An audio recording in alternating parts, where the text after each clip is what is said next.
Halo, welcome back to Miss Dias RD channel with me Miss Dias. Oke, Miss Dias pertama minta maaf dulu deh. Kok soalnya kemarin Miss Dias nggak upload.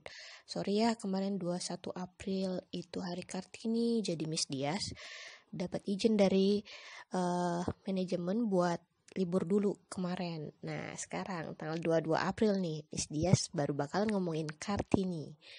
Jadi semoga nggak telat-telat banget ya.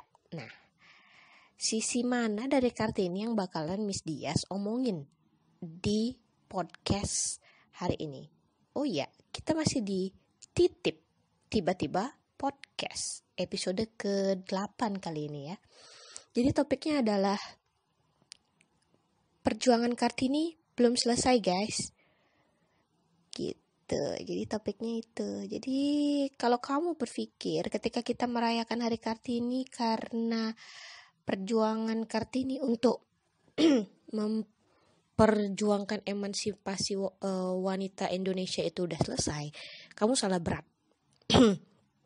Karena menurut Miss Dias, perjuangan ini belum selesai. Buat kamu perempuan-perempuan di luar sana, maaf.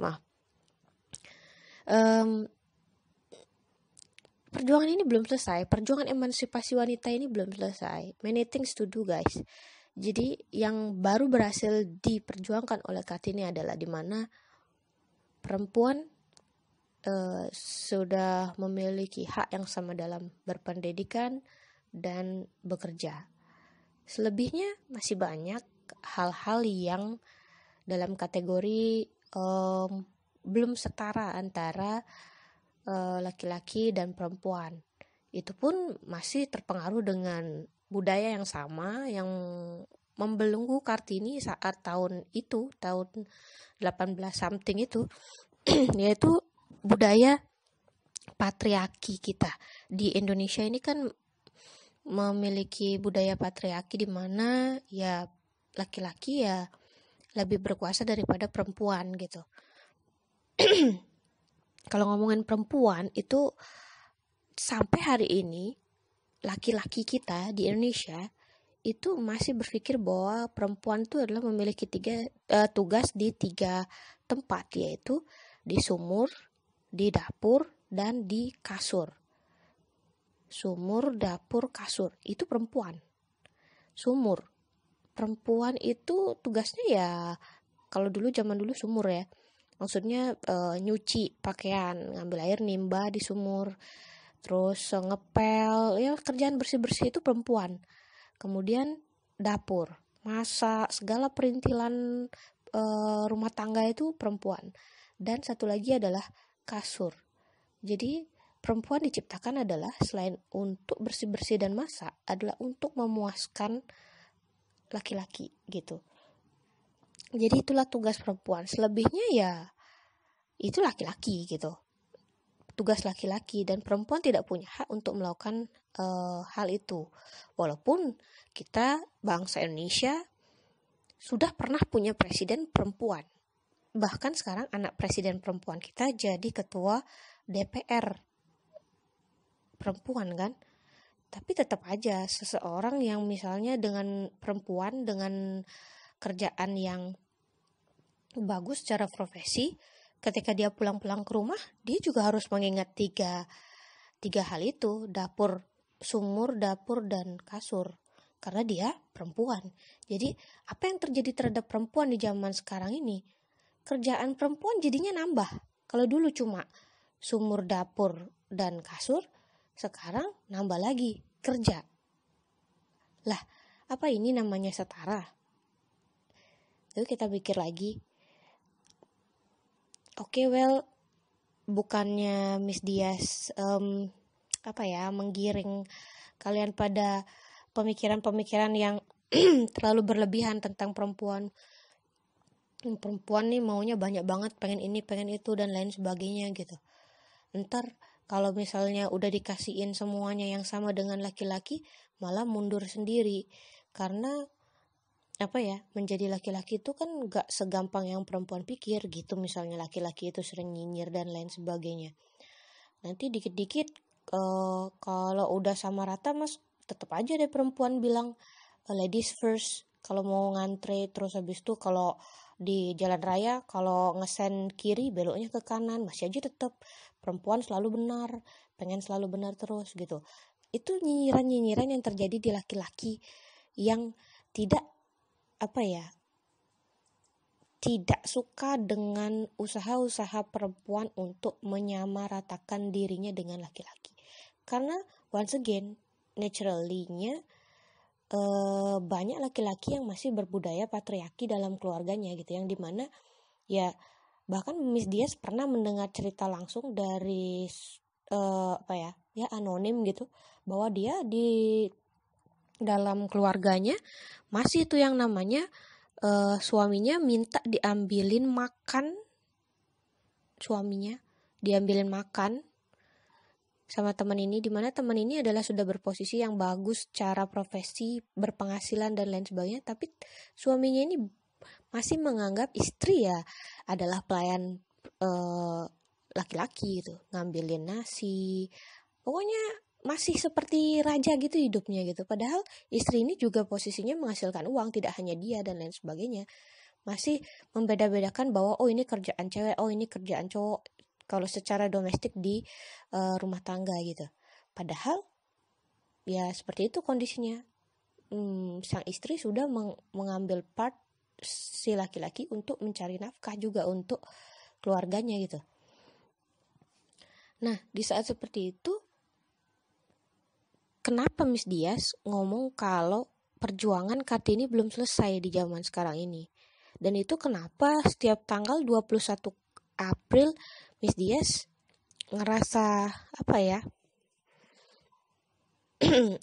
belum layak kita untuk merayakan ini dengan cara yang malah aneh-aneh banget, yang di luar konteks Kartini gitu. Misalnya di TK-TK tuh peragaan busana, pakai kebaya, pakai konde, jalan di catwalk, apa hubungannya juga sama Kartini? Terus ibu-ibu juga gitu, lomba nyun keben gitu kan, pakai sepeda gitu, misalnya pakai kebaya, setiap lini kerjaan semuanya tiba-tiba pakai kebaya, sampai penyiar berita pakai kebaya, pakai sanggul. What is that for? Kartini, emang bayangan kalian Kartini adalah simbol kebaya dan konde? Hello guys, Kartini ini lebih dari itu, luar biasa banget. Kadang-kadang Miss Diaz ngerasa nggak pantas ketika seseorang mengucapkan selamat hari Kartini ya Miss Diaz gitu. Loh kok saya diucapin selamat hari Kartini, saya bukan Kartini gitu. Karena saya ngerasa, Miss Diaz ngerasa Kartini a way too great to be to be put the personality into others gitu. Jadi Kartini itu terlalu wah gitu untuk misalnya disematkan pada orang-orang zaman sekarang yang secara esensial mungkin belum mengerti apa jiwa Kartini sebenarnya. Bukannya sok-sokan dan lain sebagainya, tapi mungkin ada beberapa, tapi tidak semua perempuan adalah Kartini. Hari Kartini ini adalah bukan hari perempuan. Hari Kartini ini juga bukan hari ibu. Kenapa setiap anak mengucapkan selamat hari Kartini pada ibunya? Kenapa setiap perempuan mendapatkan selamat hari Kartini saat tanggal 21 April? Itu Miss Diaz masih kayak kurang dapet gitu hubungannya itu. Jadi seorang Kartini ini kan identik dengan perempuan yang mau membaca, mau membuat dirinya berilmu, kemudian membuat impact pada lingkungan sekitarnya. Jadi perempuan berilmu, berimpact gitu. Jadi gimana ya? Kadang-kadang kan perempuan misalnya sekolah, lalu berilmu, lalu buat apa? Ya buat dirinya dia sendiri gitu. Kayak impactnya sebesar-besarnya paling sekeluarganya dia gitu impactnya. Jadi jarang yang memikirkan impactnya, berpikir untuk punya impact yang lebih luas. Walaupun Miss Diaz lihat sekarang ini sudah banyak gitu Kartini yang muncul, tapi Miss Diaz ngerasa itu kurang gitu. Miss Diaz berpikir how if gitu, semua perempuan punya pemikiran yang sama gitu, berpikiran bahwa gue belajar, gue pengen seluruh at least orang-orang di sekitarku mendapatkan efek dari apa yang aku pelajarin gitu. Gak cuma aku aja dan keluarga kecilku, tapi semua orang di sekitar sini gitu. Impactnya apa, sebesar apa, itu yang mesti dipikirin oleh Kartini-Kartini zaman sekarang. Biar gak jadi kayak kata dalam tempurung gitu, ngerasa hebat, ngerasa kuat, tapi dalam skop kecil gitu. Ketika dibuka tempurungnya jadi ngerasa bukan apa-apa gitu. Itu kenapa Miss Dias bilang perjuangan Kartini itu belum selesai. Yuk kita perempuan Indonesia, Miss Dias lihat dari skop kecil, memperjuangkan apa yang dicita-citakan oleh Kartini di tahun itu 1890 something itu, untuk memerdekakan pikiran perempuan dengan cara membaca, belajar, sekolah, lalu kemudian berguna, berimpact bagi orang di sekitar kita gitu, secara luas kalau bisa gitu. Lalu menularkan positivisme tentang perempuan ini pada perempuan-perempuan lainnya. Bukan hanya jadi pinter sendiri atau ya yang kayak apa ya memperkaya diri sendiri dan lain sebagainya gitu, tapi jadi cahaya bagi kegelapan di sekitar kita. That's why judulnya Habis Gelap Terbitlah Terang gitu, karena harapannya adalah Kartini adalah cahaya yang bisa membuat pemikiran-pemikiran muncul di tengah-tengah kegelapan kolonialisme juga kan gitu. Bukan berarti dengan Miss Dias bilang gini, Miss Dias anti laki-laki. Tentu tidak. Miss Dias punya banyak laki-laki di sekitar Miss Dias. Dan Miss Dias juga sangat respect sama laki-laki di sekitar Miss Dias gitu. Dan syukurnya laki-laki juga di sekitar Miss Dias sangat menjunjung tinggi emansipasi wanita.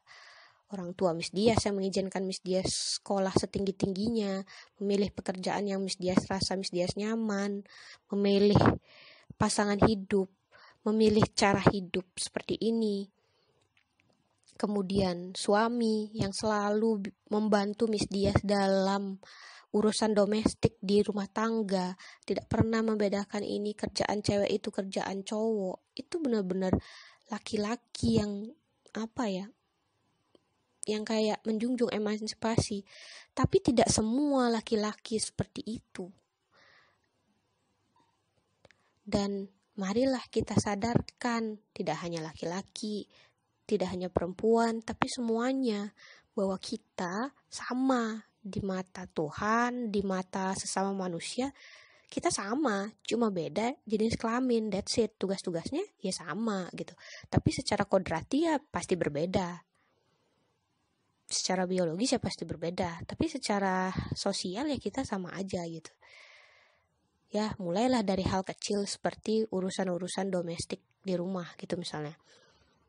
Dari hal kecil misalnya, kalau yang denger nih ibu-ibu, misalnya dengan mengajarkan anak kita bahwa semua pekerjaan rumah itu tidak ada yang berdasarkan gender, semuanya sama. Nyapu, ngepel, masak itu bisa dilakukan oleh anak laki-laki, anak perempuan sama gitu. Tidak ada hal yang berdasarkan gender, yang ini kerjaan perempuan, yang ini kerjaan cowok gitu, enggak. Jadi hal seperti itu, begitu itu pelan-pelan kita lakukan dengan cara yang halus, dengan tafsir secara agama, secara sosial yang tepat gitu. Dengan cara yang elok dan berpendidikan kita sampaikan, bukan dengan cara demo-demo, teriak-teriak, pukul-pukul atau dan lain sebagainya, nggak jelas. Itu menurunkan harkat dan martabat kita sebagai perempuan gitu. Pelan-pelan ngobrol gitu sama, misalnya kalau kalian perempuan punya partner laki-laki, dan ngomong pelan-pelan seperti itu gitu. Dan jangan jadi kecewa, jangan jadi sedih ketika misalnya apa yang Miss Dias omongin hari ini dan kamu copy mungkin ke partnermu, ke lingkunganmu, mendapat cemoohan. Perempuan mau apa sih gitu, perempuan dan lain sebagainya. Kamu bakalan sering dapat no sebelum akhirnya kamu dapat yes gitu. Ya udah, nggak apa-apa, yang namanya berjuang. Kartini juga berjuangnya segitunya buat akhirnya bisa mendapatkan emansipasi nya dia gitu, dan akhirnya membuat kita seperti hari ini sekarang gitu.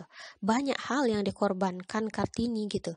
Jangan salah, Kartini hidupnya nggak mulus-mulus banget gitu. Start from childhood dia sudah mengalami yang namanya penolakan dan lain sebagainya. Dia berkorban dan lain sebagainya. Kalau kamu mungkin nggak suka baca, kamu nonton aja film Kartini gitu yang main Dian Sastro itu gitu. Di sana juga kamu bisa lihat kenapa kalau ada peragaan busana tuh Kartini dan Kartono, siapa Kartono dan lain sebagainya gitu. Dan sebagainya itu. Pokoknya ya seperti itu. Educate lah dirimu sebesar-besarnya gitu. Bukan hanya tentang Kartini tapi tentang banyak hal gitu. Jadilah perempuan yang berilmu dan menggunakan ilmunya bagi kemaslahatan orang banyak gitu. Jadi bergunalah gitu. Jadi ya walaupun hanya sekedar vlog-vlog seperti ini didengar oleh 1-2 orang saja, it's okay. At least ada yang dengar dan ada yang mau berubah setelahnya, setelah berpikir dan berkontemplasi. Memang hal ini akan jadi sangat berat untuk dilakukan gitu pada budaya patrialisme kita di Indonesia, tapi pelan-pelan lah kita lakukan, pelan-pelan, tidak usah demo, pelan-pelan aja. Kita underground aja seperti ini lewat vlog, ngobrolin tentang woman empowerment dan lain sebagainya. Pelan-pelan lah kita bakalan sampai ke tujuan itu, walaupun agak pelan gitu. Oke, itu saja vlog tentang Kartini hari ini. Miss Dias yakin Kartini Indonesia akan semakin kuat, akan semakin berilmu dan bisa membagikan ilmunya untuk lebih banyak kepentingan bersama gitu. Oke, selamat Hari Kartini. Sampai jumpa tahun depan dengan perkembangan yang lebih hebat dari kalian perempuan-perempuan Indonesia. See you, like, comment, subscribe.